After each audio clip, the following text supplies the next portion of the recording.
luego sabe extender este perdón, pero luego hay que confrontar y ver qué se va a hacer, ¿no? O sea, es un cáncer que siquiera uno puede detectarlo hasta que explote de alguna manera. Ser una familia que confronta al abusador. Aquí estamos, Daniel, Dani Gómez. Pues qué gusto poder compartir pues el tema que vamos a tratar hoy. Sí. Digo, para todos los que nos están viendo, el abuso. Sí. El abuso sexual es el tema con el que vamos a iniciar a hablar hoy.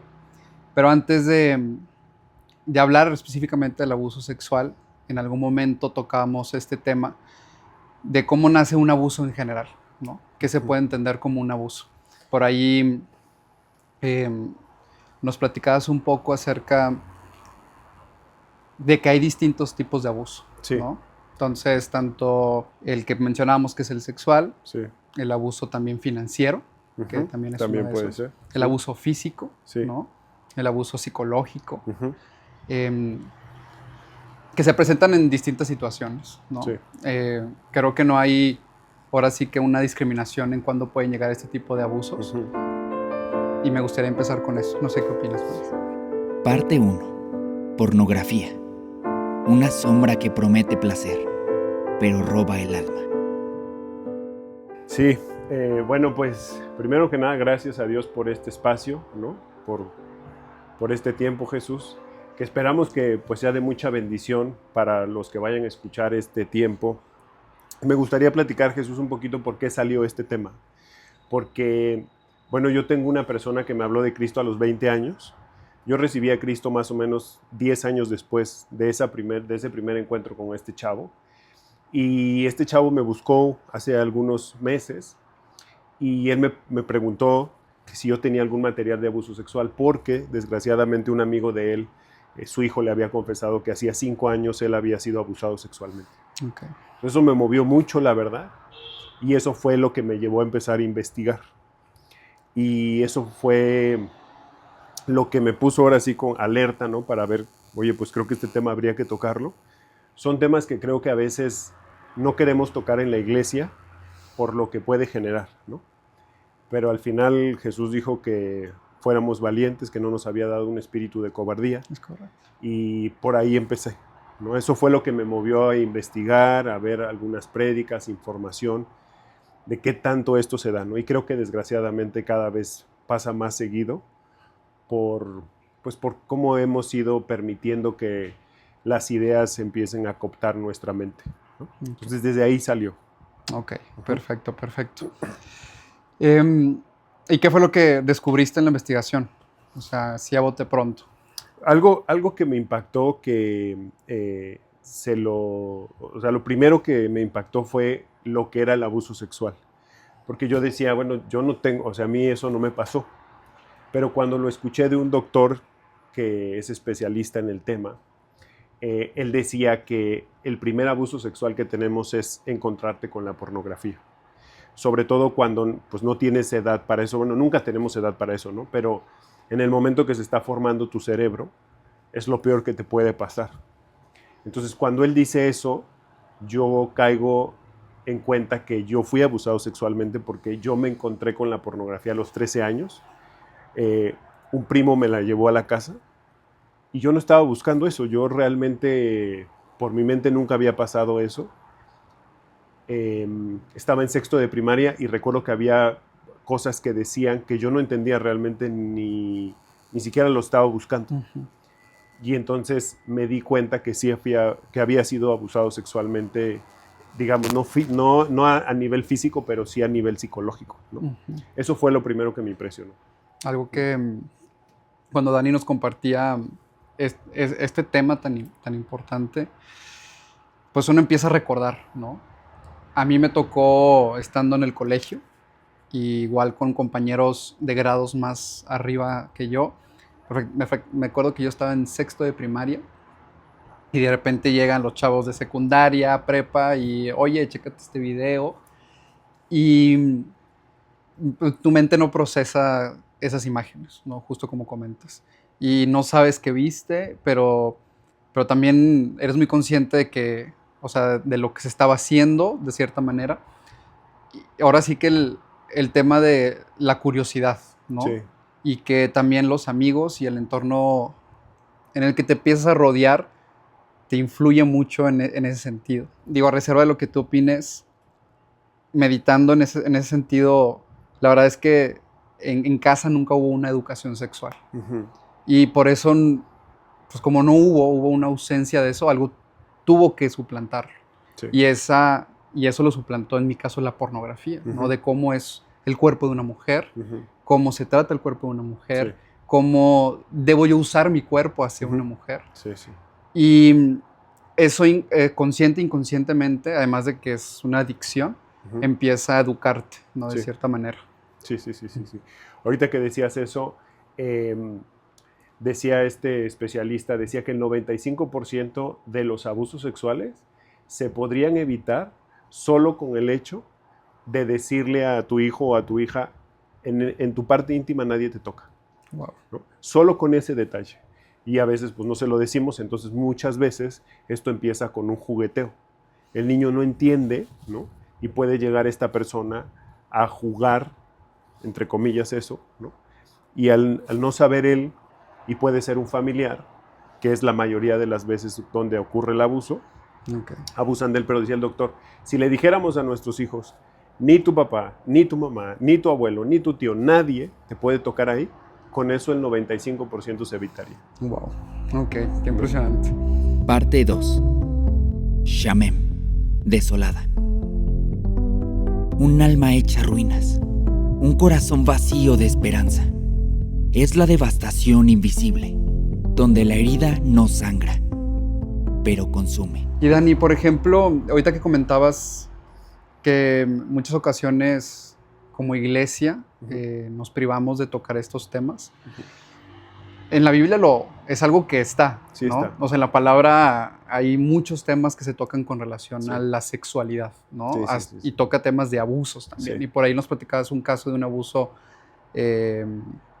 que pasó, ¿no? En la palabra. No sé Sí. si recuerdas ese caso. Para los que ya están familiarizados con la palabra, esto viene en el libro de Samuel, básicamente en 2 de Samuel, capítulo 3 en adelante, ustedes van a encontrarse esta parte de Tamar, ¿no? Cuando su medio hermano abusa de ella. Pero, digamos, eso es lo que vemos ahí, pero creo que hay una cosa atrás que no alcanzamos a veces a ver, ¿no? O sea, a veces de repente uno puede leer la Biblia y perder el hilo de lo que acaba de pasar. Y para ese momento David había cometido un adulterio, había cometido homicidio, y esto obviamente implicaba toda una separación de su señor en ese momento, ¿no? Porque había dejado ir su carne en lugar de tener este temor de Dios que había tenido antes de ese periodo. Y al final todo esto obviamente lastima a su familia, y esta ausencia de padre en su hogar, pues obviamente tuvo esta repercusión. Entonces creo que lo primero que diría es que algo que nos enseña el Señor es que tenemos que ser padres presentes.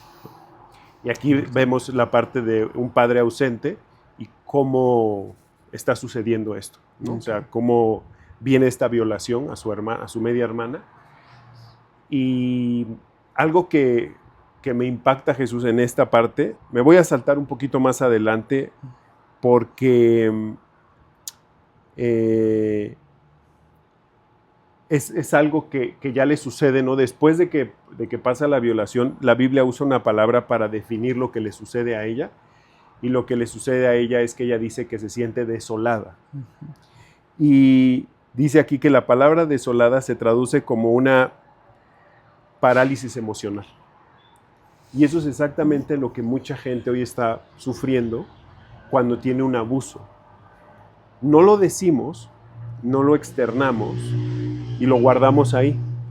Entonces, ese abuso hace que muy probablemente más adelante de alguna u otra manera lo externemos, ¿no? Porque si te acuerdas, el jueves platicábamos de las emociones y yo te decía que es algo que tenemos que sacar, que cuando las interiorizamos de más nos hacen daño de alguna u otra manera. Y yo creo que esto es parte de, ¿no? Esta mujer dice que acabó desolada. al final, y una de las cosas que le dice otro medio hermano de ella, que es Absalón, le dice, no digas nada. Y creo que eso pasa muy seguido en este punto, ¿no? O sea, probablemente tú que nos estás viendo puedes ser esa persona que tu mamá te dijo, no vayas a decir nada, ¿no? No es cierto, no te creo, porque fue tu tío no haría eso. Resulta que el tío sí lo haría. Porque algo que quiero mencionar ahorita, para la gente que nos escucha, es que un niño de 4 años, un niño de 5 años, un niño de 6 años, no puede tener esta idea en su cabeza. Entonces, es mucho más factible que el niño te esté diciendo la verdad. O sea, el niño no tiene estas ideas perversas tan chiquito, ¿no? Entonces, si tu hijo te lo dijo, créele. No vayas a cometer el error de no creerle. Wow, Dani. Creo Sí. que son temas que uno sin duda decide ocultar por vergüenza. Sí. Y que al final surgen, y en mi caso fue que yo me di y fui consciente del tipo de relaciones que llevaba con mi familia, mis relaciones de trabajo, sentimentales, Uh-huh.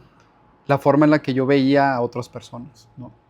En donde te haces más insensible hasta un punto, Sí. ¿no? Más indiferente, porque el hecho de una adicción como la pornografía te hace perder la sensibilidad y el valor que Dios nos da como su creación, o sea, su obra maestra, Sí. a reducirlo a un tema de placer o un tema de objeto, indistinto, indiferente, sin emociones, ¿no? Sí. Y eso en algún momento empieza a florecer, bueno, no a florecer, pero empieza a detonarse.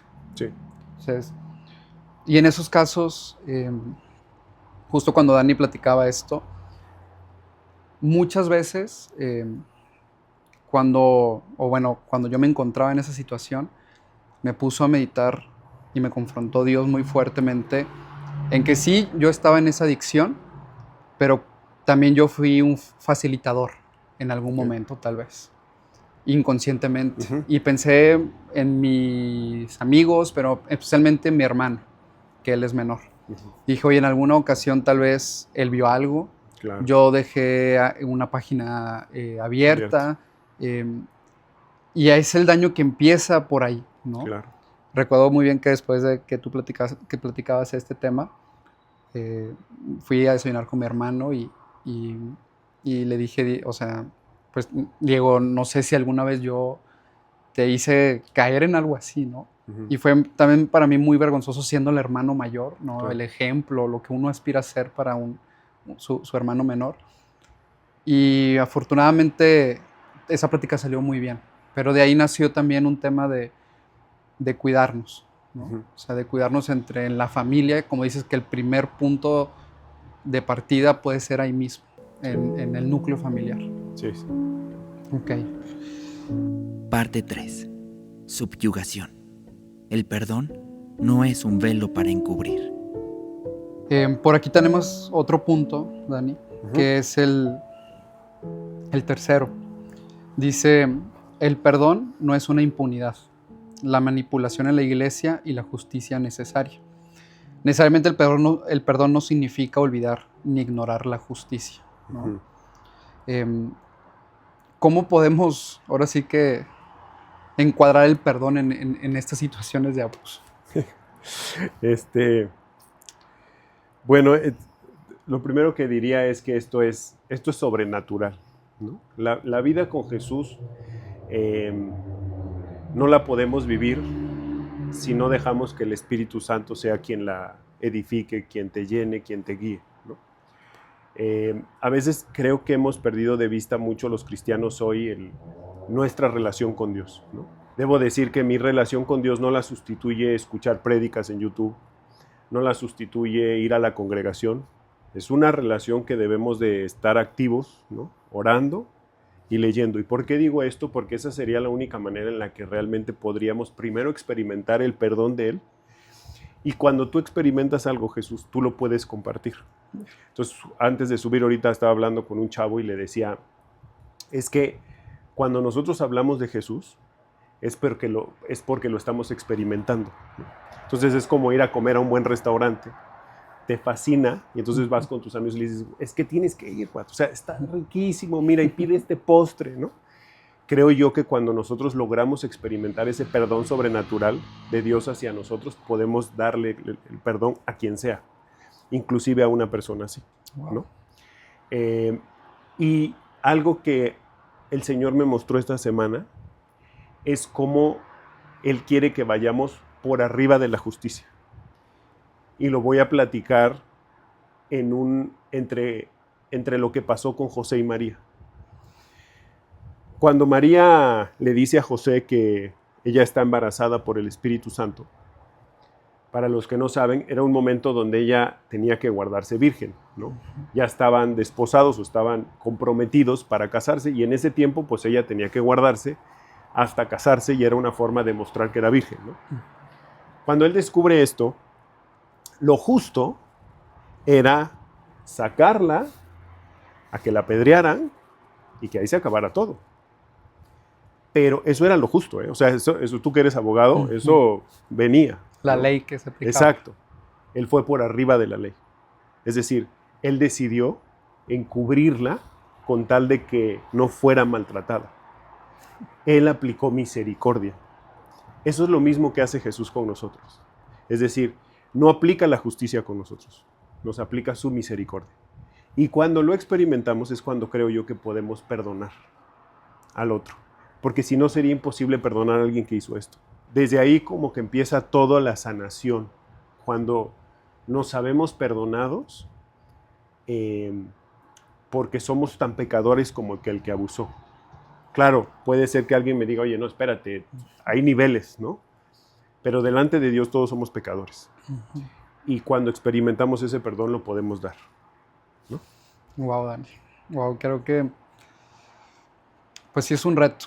Sí. O sea, yo personalmente no he tenido una situación cercana en donde haya sido testigo de un acto así y tal vez mucho menos de un acto de perdón en ese sentido. Aún así, lo que comentas en un caso particular, de haber admitido delante de Dios, después de recibir su amor, todo lo que había visto, lo que había compartido, cómo me había manipulado, sin duda entendí que pues la ley, pues nadie está librado de esa ley, ¿no? Ahora sí, de ese estándar moral de Dios que a todos nos aplica y todos salimos pecadores como resultado. Y es el amor que puede sanar solamente. Parte 4. Reconstrucción. La justicia y restauración se entrelazan. Como cuarto punto, Dani, justo, y creo que lo tocabas ahorita, dice justicia y restauración pueden ir de la mano. Sí. Pueden ir de la mano. Sí. Cuando les compartía este estudio, teníamos unos puntos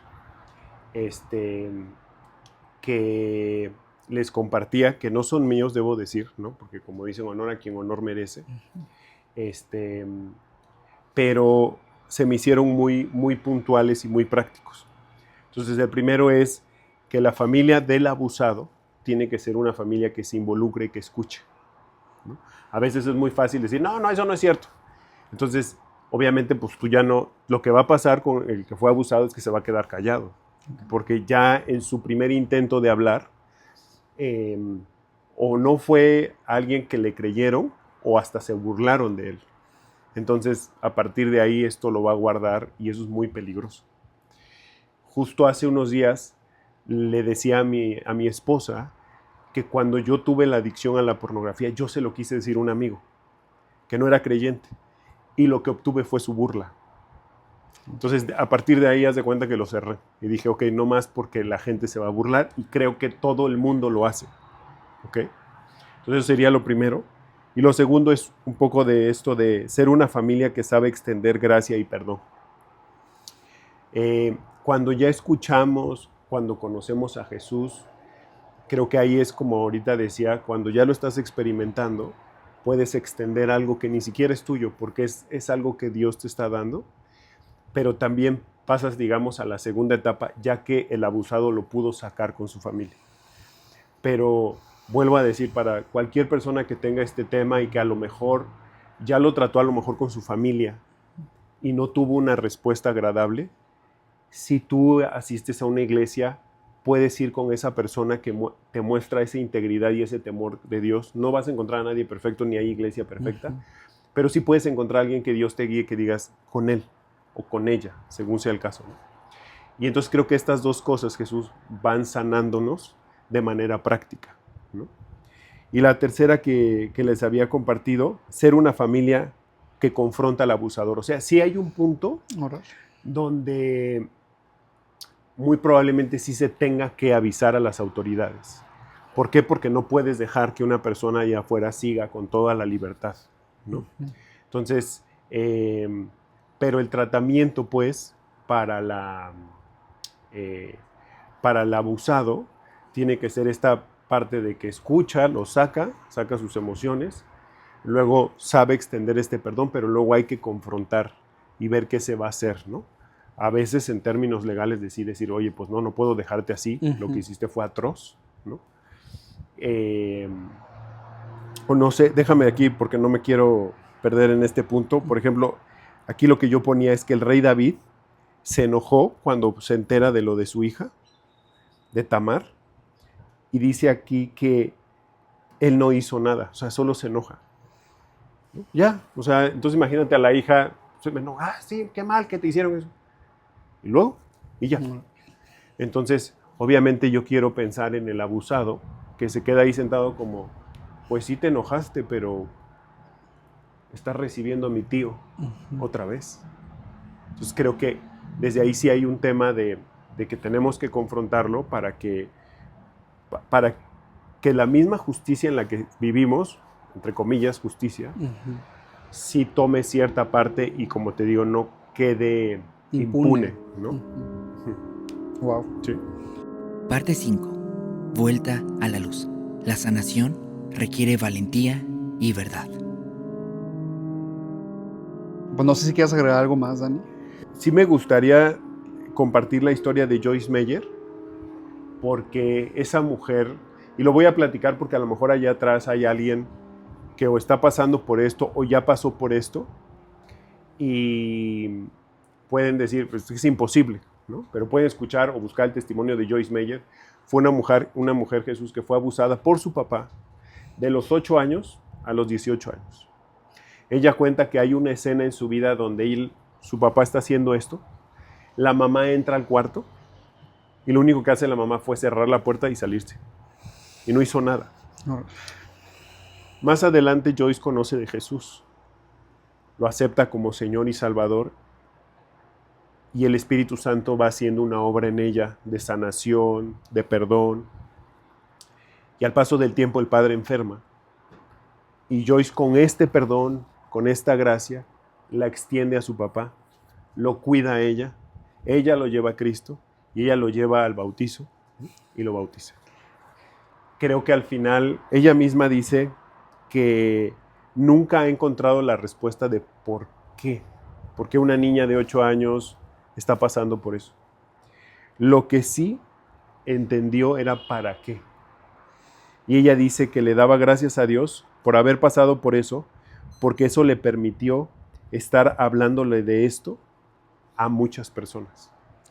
O sea, al final, cuando nosotros vamos a Cristo Jesús, yo creo que Él usa todo lo que hemos vivido y lo puede encapsular para poder crear un puente con aquellos que, pues, vivieron eso que tú viviste y darle gloria a Jesús, ¿no?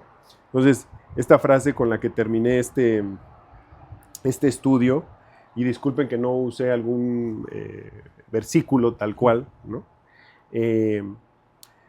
Pero esta frase me gustó mucho. Decía: un día contarás tu historia de cómo superaste el dolor, la culpa y la vergüenza, y tu testimonio se convertirá en el manual de supervivencia de otra persona. O sea, Dios va a usar todo eso que te dolió para poder llevar a otros a que Jesús les quite el corazón de piedra y les ponga el corazón de carne, como dice Ezequiel 36, 25 y 26. Wow, Dani. ¿no? Yo creo que digo, la historia que nos acaba de contar resume perfectamente los puntos que acabamos de abordar. Y me gustaría terminar justo con esto que comentas. Al final de cuentas, muchas veces nos encontramos en el por qué con Dios, ¿no? O sea, ¿por qué a mí? ¿Por qué me está pasando esto? Sin duda, Dios responderá en su momento. Sí. El para qué. Y el hecho de poder ser de ayuda para alguien más, Sí. considero que es inigualable el sentimiento que eso puede evocar de poder ser ayuda, ¿no? Sí. En ese sentido. Sí, sí, sí. Y yo creo que en temas de la iglesia, en grupos de chavos, ¿no? Y en la iglesia en general, es un tema que no se toca igual, o sea, por el tema que mencionaba, soy por vergüenza, por no saber si soy el único, ¿no? Tal vez digo, soy el único que está haciendo, porque es un pecado tan oculto, Sí. ¿no? O sea, la gente puede lucir tan bien o tan normal, pero puede ser el tema de pornografía como muchos otros, pero este específicamente es un cáncer. O sea, es un cáncer que siquiera uno puede detectarlo hasta que explote de alguna manera. Y el hecho de ser vulnerables con nuestras amistades, ¿no? En un ambiente que sí puede crear la iglesia con personas que estén bien enfocadas y decirle a tu cuate de que, oye, la neta me está yendo a la fregada el tema de que no puedo parar, me está afectando, pero soy dependiente, pero ya no sé qué hacer. Justo llega a decir, Dios puede utilizar a otra persona y decir, oye, yo también estoy pasando por lo mismo. Y como dice la palabra, o sea, que los dos lleven una carga es mucho más ligero a que tú solo. El hecho de que puedas ser vulnerable y que otra persona te pueda decir, ya pasé por eso, es una guía también, ¿no? Romper con esos paradigmas nos está haciendo daño. Y Satanás es bien astuto para eso. Para aislarnos, para aparentarnos, ¿no? En un ambiente. Y pues te agradezco mucho, Dani. Muchas gracias por esto que nos compartes y esperamos que sea de aliento para quien nos escuche. Que sea un llamado de acción también para que se acerquen con las personas correctas y que puedan expresarlo y puedan encontrar esa ayuda, ese soporte. Y decirlo también, eso es un problema que actualmente lo tienen hombres y mujeres. Hombres y mujeres actualmente batallan con estos temas y por eso toda la distorsión que muchas veces encontramos, ¿no? Si a lo mejor tú no conoces a Jesús y estás viendo este video, que sepas que Jesús dijo que Él es 3 cosas a la vez que yo estoy seguro que tú estás buscando. Jesús dijo que Él es el camino y probablemente tú estás pensando que hay muchos caminos. Jesús es el camino. Número 2, que Jesús es la verdad. Y número 3, que Jesús es la vida. Pues muchas gracias, Jesús, por este tiempo. Mi nombre es Daniel Gómez, para los que a lo mejor no vieron desde el principio del video. Y pues espero que haya sido de mucha bendición, amigo. Así es. Bueno, mi nombre es Jesús Reyes y los seguimos invitando mucho a reflexionar, a meditar y a entregar esto en manos de Dios. Sin duda Él puede hacer las cosas y Él lo hace todo. Entonces, le seguimos invitando e insistiendo mucho que algo que nos pide Dios es que seamos valientes y que nos esforcemos, porque Él estará con nosotros. Entonces, creámosle a Dios y sigan viendo todo el gran material que se está formando en Inside Nefesh Mind. Así es. Para que sigan, pues sigamos todos aprendiendo, ¿no? Sí. Al final, llevar las cargas del uno y del otro se comparte a través de lo que contamos, de lo que vivimos, y qué mejor que poder compartirlo en un espacio así. Sí. Entonces, pues bueno, que Dios los bendiga. Que Dios los bendiga. Muchas gracias. Puedes encontrar un video sobre el plan de salvación y el amor que Dios tiene para ti en el primer comentario o en la descripción. Somos Inside Nefesh Mind, la vida creada por el aliento de Dios. En este viaje, la fe y salvación nos guían hacia Jesús.